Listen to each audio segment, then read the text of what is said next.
What is the secret to a long life? Welcome to Mark and Pete. Here's a thought. For the best things in life, get a good head start and keep your mind active and thinking smart. Good living and sobriety can also play their part, but the secret to longevity is to stay young at heart. Yes, I Well, guess so. there we go. Well, indeed, there's many people who have seen in the news recently the world's oldest person, French nun Lucile Randon, has died at the age of 118. A very long life indeed. And what was that secret? Well, we're going to reveal that. And what I really want to know a little bit more is, what do you think, Clergyman Pete, about the real secrets to longevity? But one thing that I would highlight from Lucile herself when she was interviewed just before her death, only the good Lord knows. And that's interesting. That's a good point, businessman Mark. I think we can't know when we die, which is actually a good thing, because you're better off just living your life until you go. I think it's best that we don't know. But the Bible sort of assumes that you're going to live for 70 years. 70 years and 10 is 70, and that's seen as a good life. Although early on in the Bible, it seems to suggest that you'll live a lot longer, and the reason for the shorter life is because of the sinfulness of humanity and the whole of creation. But long life is seen as a blessing from God, that if you follow God and his ways, you will live a good, long, and fulfilling life. It's one of the rewards of it. Job 32 verse 7. Now, Job famously has some passages in it where there's bad advice from Job's advisors, but this is a good bit. This is from 32 verse 7, and it says this: those who are older should speak, for wisdom comes with age. And so as you get older and older, you get to know more how to react in different situations. So you would have thought that as you got older, once you get to a certain age, you have the chance to live longer because you've got more wisdom.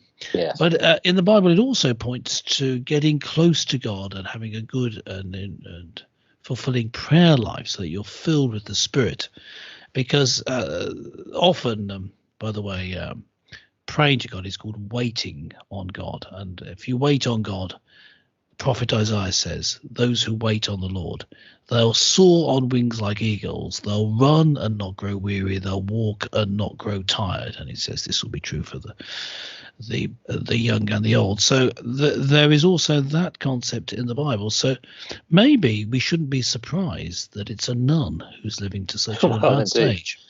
Well, indeed. Well, actually, Miss Randon, who actually assumed the name of Sister André, actually was interviewed on a number of occasions. But here's the thing which I like about this. So, Clergyman Pete, you've certainly given some good insights here in terms of, when you think about what you should do in your life, you definitely need to ensure that you focus on God. But here's the thing, from a business point of view, and certainly from a work point of view, because what she said as well, and this is something that to bear in mind, she said, people say that work kills. For me, this is she speaking, for me, work kept me alive. I kept working until I was 108. The point here is have a purpose, because the thing here is that many people feel that they have to get to a retirement age.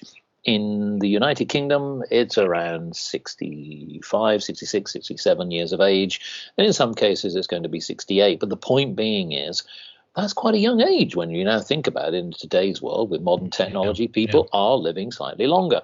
So the thing here is that you don't necessarily have to retire so early. And even if you do, you could still put your purpose, your time and your purpose and your efforts and your skills. But here's another thing, Clergyman Pete. Yes, I'm going to ask you, just extending here from a business point of view. So all you entrepreneurs out there, think about this. She continued to say that she would be better off in heaven. Well, that may be the case, but she continued joyously to say about earthly pleasures. What were the two things that she enjoyed every day? what earthly pleasures did an aging nun still enjoy every day? Well, I can think of a couple of things that a nun might do in the privacy of the cloisters. I think maybe but it's something that one would consume. I'll give you a clue. Well, I thought that it might be because nuns, unlike, say, really pious evangelicals, do drink. So I think that she had a glass of sherry every day. Well, she had a glass of wine every day, but she had something else, which I know some people will be delighted at. Chocolate. It was chocolate, yes. Now, of course, what I would like to know is what type of chocolate. Was it dark chocolate or milk chocolate? Come on, we want to know. These are the crucial things. It's details. Yeah, details. Come on. Yeah, but it's interesting, isn't it? Because that sort of life, and again, what I actually like about this is the principle of having a purpose. Now, it still applies. Okay, in her case, there is a religious aspect to it, but whoever you are, whatever you're doing, absolutely embrace God in the way that you need to. But here's the point: in your own lives, in whatever your passion is, embrace it. It doesn't have to be that work kills you, as she was saying, that some people think that. You try and manage your life. Stress it can be very debilitating, and it can also damage people's lives. But at the same time, it can also give you that sense of achievement and purpose. So it's about managing yourself. And what I thought was interesting is some of those little treats that you typically often say that sometimes that in moderation you can manage yourself. But I did think that it was interesting what she felt was the secret to life. But I must admit, Clergyman Pete, we're living in difficult times, challenging times. So any other guidance in terms of I would just like to, just following up on the purpose in life, even if you retired from your paid employment, maybe to reduce the stress, or because you can't manage it anymore in your old age. I think to have a plan for retirement, so that there's something you do, maybe continuing a hobby, but maybe continuing your main purpose as a nun. Obviously, she could keep on praying for people, and that's something that she could do even into old age. There's something that you can do, and Psalm 92 says. It's interesting. It refers to godly people as being like cedar trees. And it says, even in old age, they still produce fruit. They remain vital and green because they continue growing.